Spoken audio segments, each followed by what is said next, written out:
Hello and welcome back to Universal Laws with Christy Sturdivant. I am here today with Candace Bethel, and we are going to be talking about a little something different.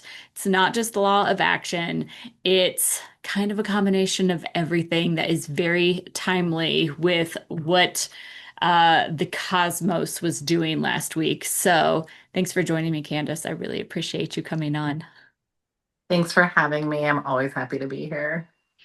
I'm very excited. I just kind of threw this at Candace real quick just a couple of moments ago, this topic, but we're going to kind of talk through it so you can see our process as we are thinking this out. Okay, so we are at the last of March. We just had the spring equinox.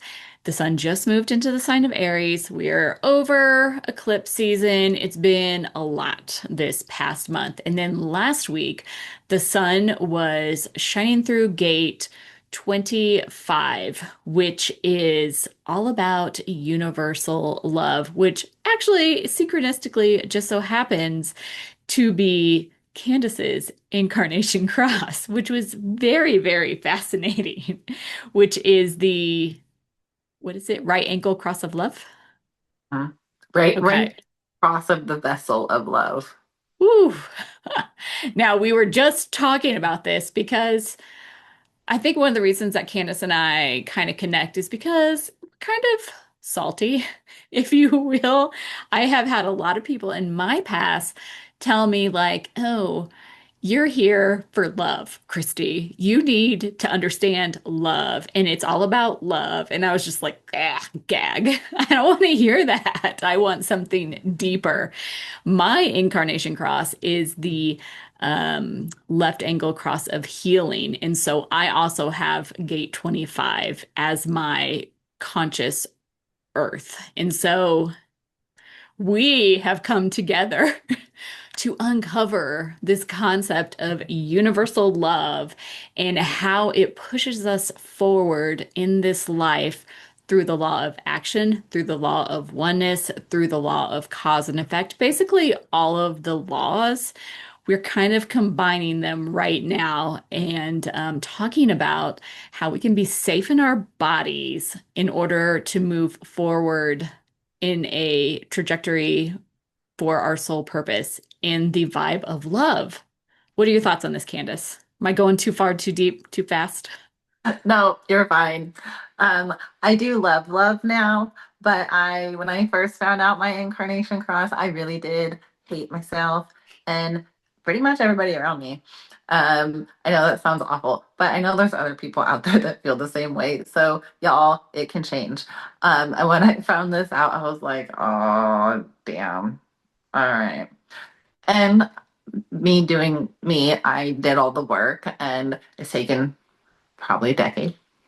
But I do love myself and love everything about myself and the world around me. And we do really need love to move forward. Yes. It sounds like it sounds so trite and cliche, right? Like all you need is love. But as someone who has also been very tiptoeing around the concept of love, I didn't necessarily, well, I shouldn't say that. I was not terribly fond of people around me a lot of times either. I was very standoffish and everything, but I also kind of thought that I was incapable of this concept of unconditional universal love. I was like, I don't think I have that in me. Like, I feel that for my kids, but do I actually have that capacity in me? And it really took me a long time to unpack this concept of love because love is not really one emotion. It feels like a lot of emotions packed into one little container that people were like, here's love, take it.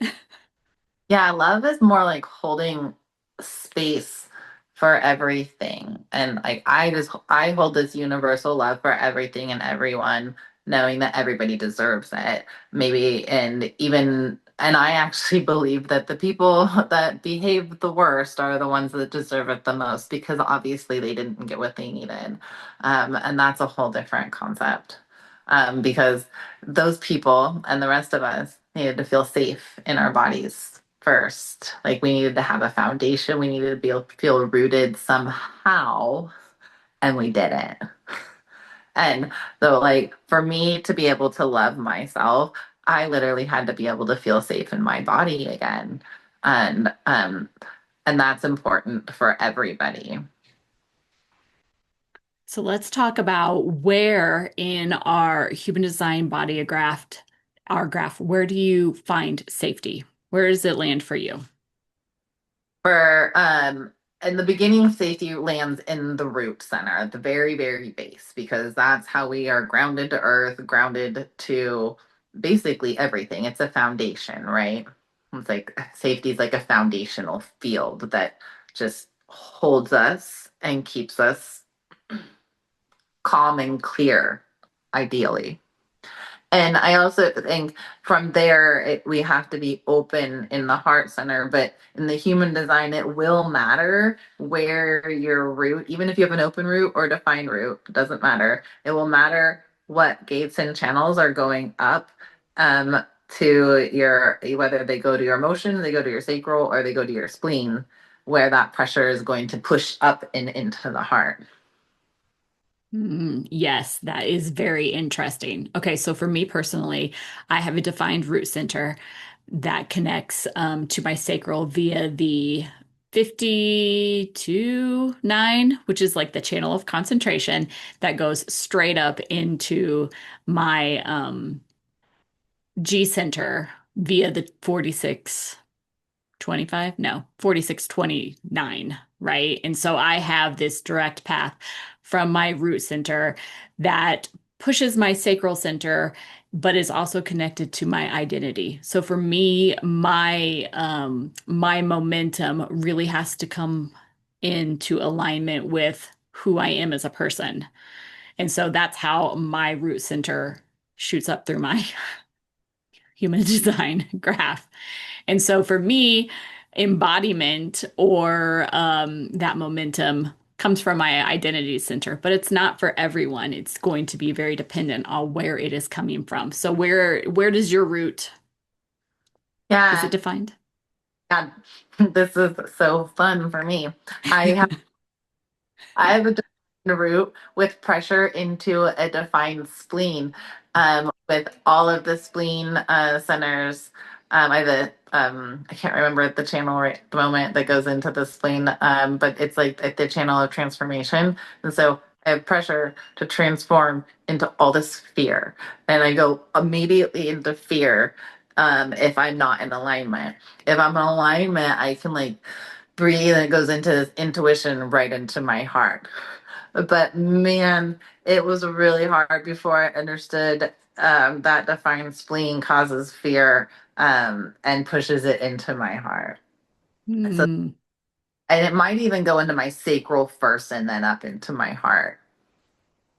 It's a very interesting thing. This is where you knowing your human design and knowing like where your strengths and your weaknesses are is really quite helpful, I think.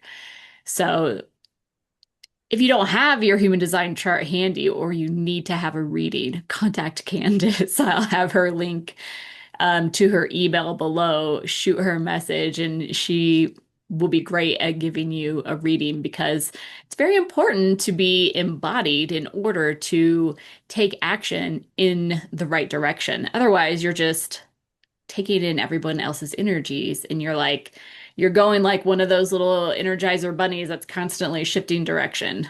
Not helpful. Yeah, like yeah, a lot of times you're spinning back, Mhm. or you could even just be paralyzed. For me, so much fear comes in that like sometimes I won't do anything.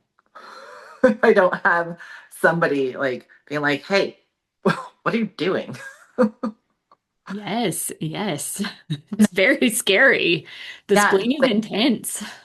it is really intense. Like the pressure from wherever, and especially if you have pressure into your emotions, you're gonna feel like your emotions, and that's gonna go into your heart.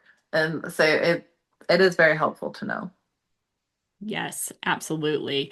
So, but The one thing that we can all agree on is that using your root center and kind of looking at things through a lens of love, universal love, love of body or something, it's kind of helpful to give you a better sense of where things going. If you're not like exactly sure, try to lead with love.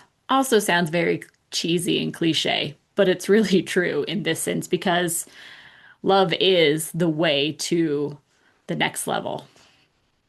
It really is. It does sound cliche, and people always roll their eyes at me, but like nobody does anything harmful when they're feeling in love. Like look at somebody that just fell in love with each other. They just want everybody else to love too. It takes like time for the relationship before those people start getting bitter in it. So it's really an energy of like forward positivity and high vibration. Absolutely. And so I think that's what we're going to end this month of Law of Action with. It's been so fun talking with you, Candace. I think we've hit on a lot of very fascinating topics. We got a lot more conversations coming up in the very near future. So, but thanks for joining me today. I really appreciate it. Yes, thank you for having me, and I'm excited for what's coming up. Absolutely. And until next time, we'll see you guys later. Bye. Bye.